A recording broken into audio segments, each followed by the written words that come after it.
back to Cardiac Radio for Teens. For those of you who don't know, I'm Bia, and Cardiac Radio for Teens is a place where teens can come together with other teens to learn about Spiritist teachings and topics in a way that we can relate to more and in a way that we make it more understandable for us as teenagers in today's society. We've been reading through the Spirits book together, and we're almost halfway done actually.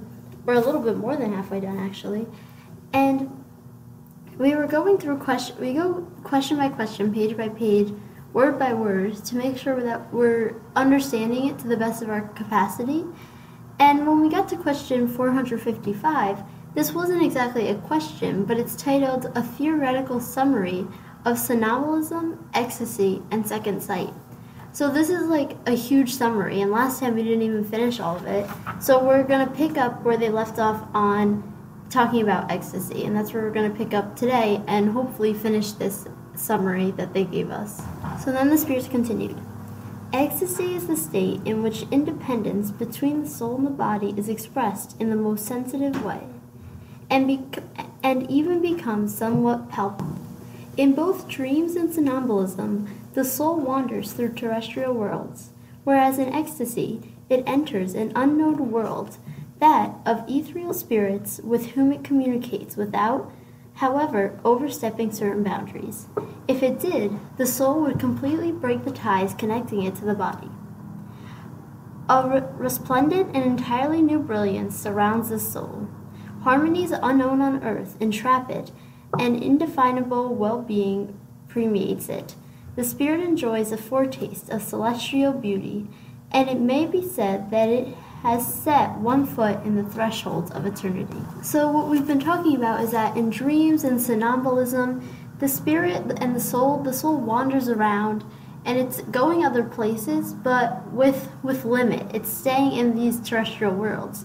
But now in ecstasy, it's like even further step of this dreaming and somnambulism, and it's going in, the soul and the spirit's going into other worlds.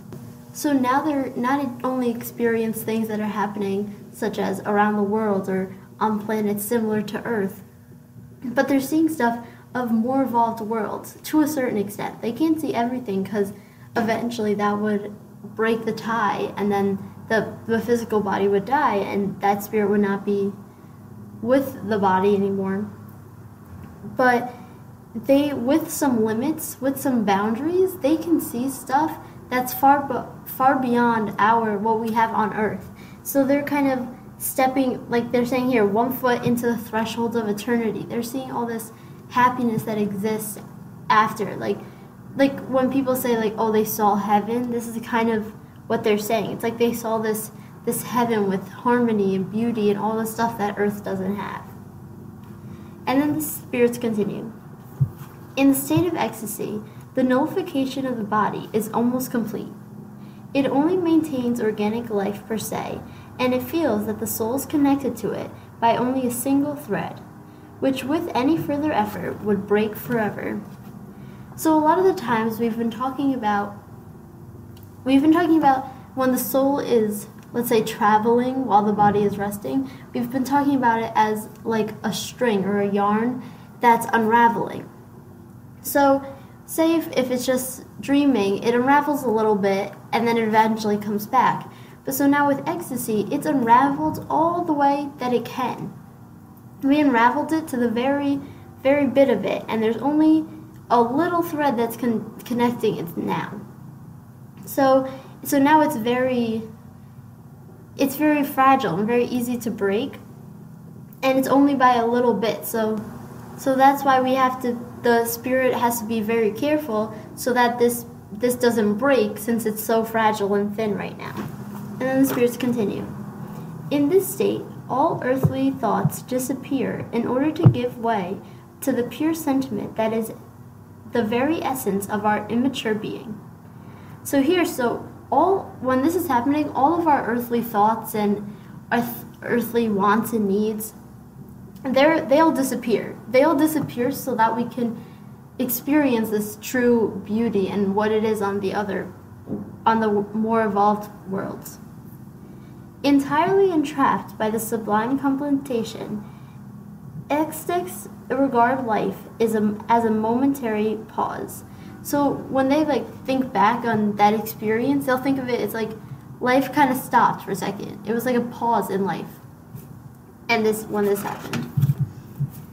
For them, good and evil and the crude joy and hardships of the world are no more than futile incidents of journey of which they feel happy to see the end. So when this is happening, all these little things that are happening in the world, all the little troubles, all the good and evil, it's like just a little incident. It's like when now they're seeing this whole big picture, they can't even think back to the earthly problems and think anything about them. That's kind of just left to the side. And they're really just, so all the joys, all the hardships of this world, it's just like a little thing to them. And they're not that like obsessed with it as someone that only knows this world's joys and hardships. And then they continue. The same thing happens with exorcists as with somnambulists. Their lucidity may be more purified or less so, and how fully they comprehend things depends on the degree to which their spirit has evolved. So how much they can see things and how many new things they can experience depends on how evolved they are and how purified they are. If they're not as purified, they're going to be seeing something more, but not as much as if they were more evolved. At times, there is more exhaustion than true lucidity among exorcists, or rather, their exhaustion impairs their lucidity. That is why their revelations are frequently a mixture of truths and errors, of sublime and absurd, even ridiculous things. Imperfect spirits often take advantage of this exhaustion, always a source of fertility, in order to dominate the exorcist who does not know how to master it. To do so, these spirits produce appearances that will keep the exorcist attached to the ideas and prejudices of his or her waking state. This is an obstacle, but not all cases are similar. In our responsibility to coolly judge and weigh their relevance in the balance of reason. So sometimes if the spirit doesn't really know how to control what he or her is seeing, it could be imperfect spirits kind of messing with the soul, with that spirit, and they may be trying to kind of fool the exorcist to see certain things or to think they're seeing certain things or to remind it of their earthly troubles. But of course, as they said, that we know that this isn't the case for everyone, and this is a very important thing that we've seen come up in the book a lot, is that every case is different. So we can't say, oh, this happens for every case or this happens for every case. There's a lot of different cases, and each person is unique, so each person's going to have their own unique circumstances in their life. But they're just giving us some things that have frequently happened. And then they continue. The emancipation of the soul sometimes even manifests in the waking state and produces the phenomena called second sight, which gives to those possessing it faculty of seeing, hearing, and feeling beyond the limits of their normal sense. They perceive things as distant, whereas their soul may extend its action, and they see, so to speak, through their ordinary sight, as a type of mirage. So here they're talking about second sight, which is in the waking state, it's this phenomena of them seeing beyond what we can normally see with just our human eyes. So seeing, hearing, and feeling beyond these senses. So it's not about our physical organs like our eyes and our ears, but now we're seeing beyond that, and we're hearing beyond that, and we're sensing beyond that. So we're perceiving things at a distance. So this is called second sight. At the moment in which the phenomena of second sight is produced, the physical state is considerably modified. The eyes become somewhat hazy, looking without seeing, and the whole psychogamy reflects a type of exaltation. It is obvious that the organs of sight are not involved in this phenomenon, because the vision has been seen to persist even with the eyes shut. So we can tell that they're not seeing through their eyes, because sometimes people can do this even with their eyes closed, or their normal eye vision gets blurry so that this happens. So we've seen that it's not their physical eyes that are seeing this. Then it continues. This faculty seems as natural as that of normal sight for those who possess it. They consider it a normal attribute of their being, and it does not seem exceptional to them. Generally, forgetfulness follows this temporary lucidity. The remembrance of what becomes more and more vague, finally disappearing like a dream. So, people who have this, they don't think like, oh, this is happening right now. To them, it's just like a normal thing, maybe like a thought or something that happens, and they don't really see it as something crazy, or they don't really get that anything extraordinary is happening because it just happens very naturally to them. And eventually they generally forget, just like we forget dreams when we wake up, they kind of forget as after it happens too. It kind of disappears just like a dream. And then they continue. The power of second sight ranges from a confused sensation to a clear and distinct perception of things, present or absent. In this rudimentary state, it gives to some individuals tact, astuteness, and a kind of sureness in their actions, which may manifest itself as an ability to evaluate, on first contact, any person's moral standing. When this second sight is more developed, it awakens presentiments, and when developed even further, it shows events that have already happened or that are in the process of happening. So again, just like how we were saying that each case is its own individual case, well, sometimes, so their power of second sight can be this confused, foggy thing that they're not really sure what's happening, they can't really make out anything distinct, or it can be a very distinct perception of seeing something very clearly. So it really depends on the individual, like we were talking about. And then it depends on that individual, and they'll see certain things, usually relating to them in some sort, if they're moral standings or something or other that kind of relates back to them. And as this person develops these faculties more and more, they'll be able to see things more clearly each time, and also be able to see things that have already happened or are currently happening. And then the spirits continue. Natural and artificial somnambulism, ecstasy, and second sight are no more than varieties or modifications of effects arising from the same cause. Like dreams, such phenomena belong to the natural order, and that is why they have existed throughout time.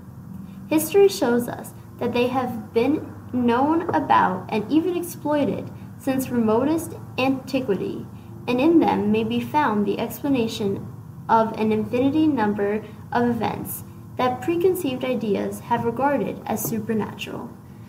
So they're saying that these things that we've been talking about, natural and artificial somnambulism, ecstasy, second sight, they're all arising from the same thing, basically. So just like a dream, it's just all about their spirit is going somewhere, is traveling somewhere else and seeing something different. And that's what the main point comes down to. And also that this has been happening for a long time. Just because there wasn't a name for it doesn't mean it wasn't happening. So maybe way back in history, people thought this was a supernatural thing that was happening, or like when they thought about witchcraft and that kind of stuff. So maybe they thought it was a supernatural thing, but now we've learned and now we have an actual word for it. So just because there wasn't a specific word for it, it has been seen throughout history, and it has been used throughout history as well. And the main point that we were seeing with this is that this is all about the spirit. It's about seeing stuff and experiencing things through the spirit and not the physical body. So now that we've finished this part in this chapter about emancipation of the soul, we're moving on to the next chapter, chapter 9. And this chapter is titled, The Intervention of Spirits in the Corporeal World. And there's many different parts in this, so we'll be in this chapter for a while. But the first section is titled, The Reading of Our Thoughts by Spirits. Question 456. Can spirits see everything we do? The spirits answered, They can, because you are constantly surrounded by them. Nonetheless, they see only things to which they direct their attention. They are not concerned about the things that do not interest them. So, what they're saying here is that spirits can see everything that we're doing because we're surrounded by them. They're around us all the time. So yeah, they can see everything we're doing, but they don't really care about everything we're doing. They don't really want to see everything we're doing. So they're only going to concern themselves and pay attention to what they want to. And if they're not really interested in what you're doing, they're not going to be paying attention, but they could if they wanted to. Question 457. Can spirits know our most secret thoughts? So those thoughts that we keep in our head that we don't want to share with anyone, can the spirits, do they know these thoughts? Can they know these? And the spirits answered, they often know about what you would like to conceal even from yourself. Neither actions nor thoughts can be concealed from them. So basically, yes, the spirits, they know even the thoughts that you don't want to admit to yourself. Even when there's like a secret that you're trying to pretend isn't a secret to yourself, that you're trying not to tell yourself, they can even tell that. So not our actions, what we're doing and what we're thinking isn't hidden from them. They can see what we're thinking and what we're doing. And then there's a second part to this question, and it says, so it would be easier to conceal something from a person while he or she is alive than to do so after he or she has died? So basically it's easier for me to keep a secret from you if you're alive right next to me in a physical human body than it is for me to keep a secret from you if you passed away in your physical body? And the spirit said, certainly. And when you think you are well hidden, you often had a crowd of spirits around you, watching you. So once that spirit has died, if the physical body has died and that spirit's back in the spirit world, that's if they're around you, they'll be able to get your thoughts and see what you're doing, and you won't be able to hide these secrets from them anymore. And also they're saying that even if you're trying to be well hidden and you're trying to be secretive and hiding, there's so many spirits around us all the time watching. Question 456. What do the spirits who surround and observe us think about us? So if they're around us all the time, if they're watching us all the time, what do they think about us? Even when we're trying to be sneaky and we're trying to be hidden and they're seeing us, what do they think? And the spirits answered, that depends. Frivolous spirits laugh at the little annoyances they cause you, and they scoff at your impatience. Serious spirits, on the other hand, pity your imperfections and try to help you. So again, it depends on what kind of spirit is around you and how they are. That's going to depend what they think about you. So these frivolous spirits, they're going to try and make jokes, and they're going to be laughing and kind of making fun, poking fun at you. But the serious spirits, they're gonna feel bad for you, and they're gonna try and help you. So it really depends what kind of the spirit is around you. And then we get to the next part in this chapter, and it's titled, The Concealed Influence of Spirits on Our Thoughts and Actions. Question 459. Do spirits have any influence on our thoughts and actions? So, can they influence what we're thinking and what we're doing? And the spirit said, their influence on you in this regard is greater than you suppose, for very frequently it is they who guide you.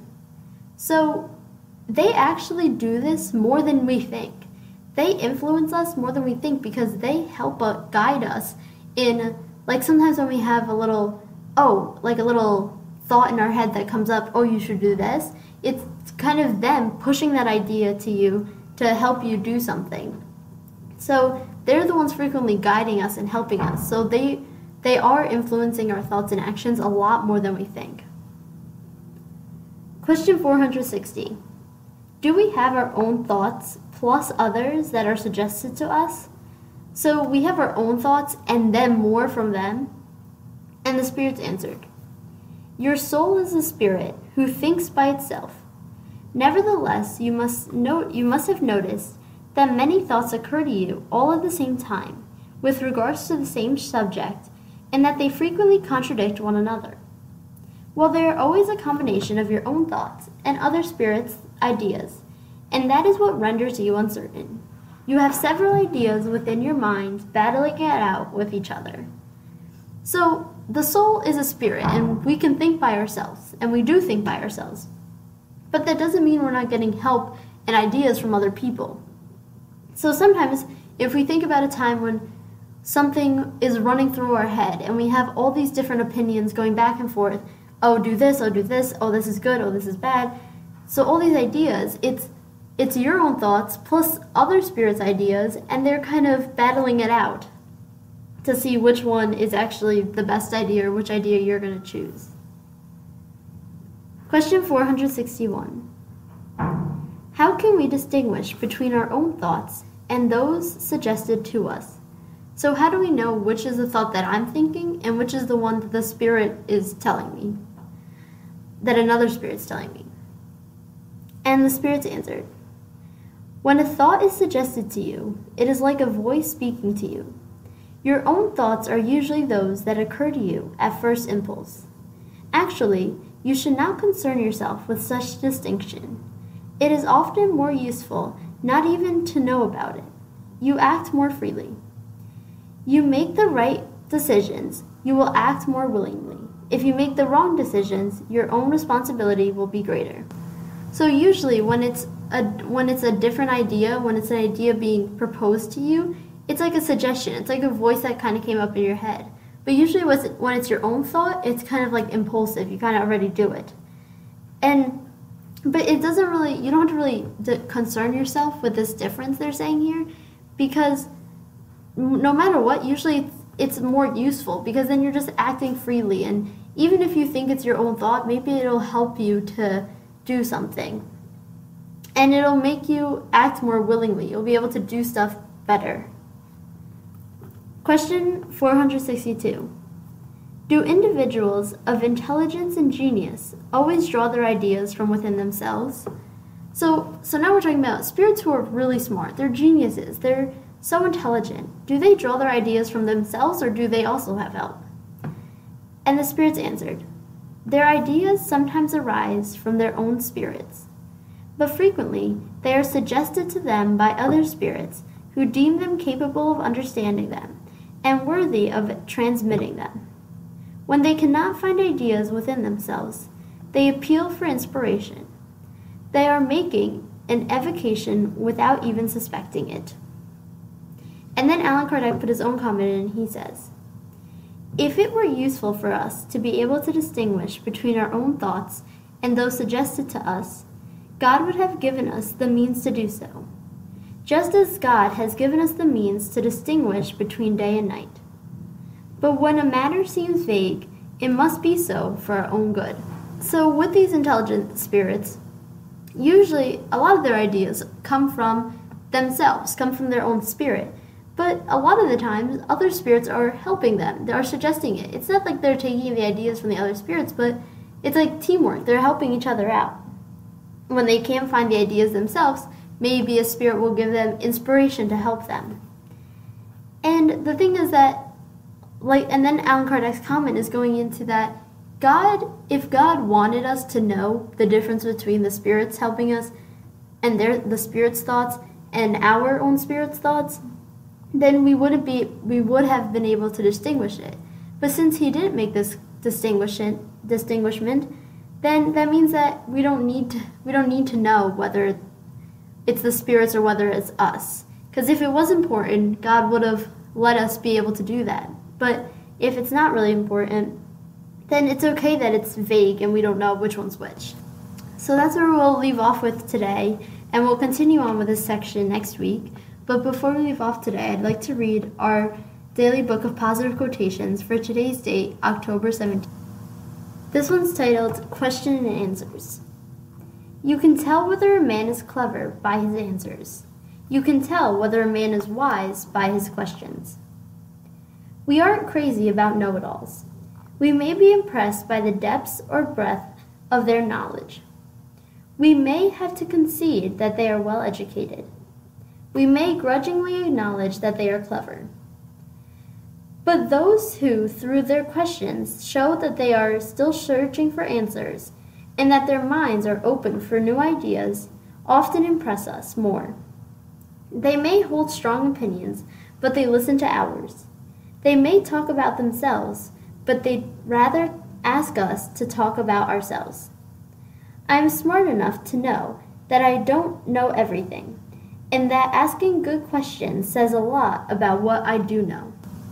If at all you guys have any questions, comments, concerns, anything at all you want to talk about, feel free to contact me at cardiacradioforteens@gmail.com, and I'll get back to you right away. I'm Bia, and this has been Cardiac Radio for Teens. Thank you all for listening.